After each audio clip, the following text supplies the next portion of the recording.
candy. Chickpeas are a big thing. They're ground up in hummus. They are candy coated for a dessert, like kind of like almonds, like Jordan almonds, and dessert basically was baklava, and the Lebanese way to pronounce it was biklewe, biklewe, and now it's our culture has picked up the Greek pronunciation of baklava. My grandmother never bought the dough already made. She made it herself.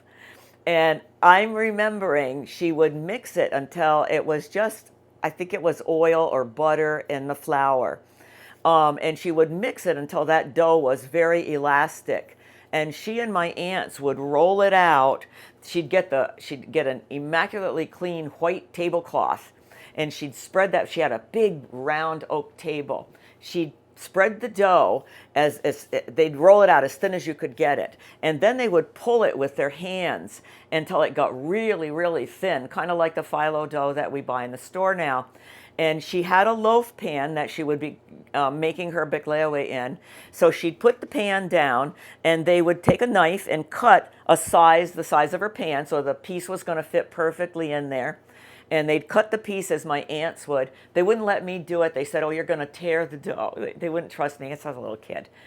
So anyway, you put layers. You put melted butter between the layers. That gives you the flakiness. And then a whole bunch of ground nuts, walnuts, pistachios, whatever you had for the middle. Put more layers on top.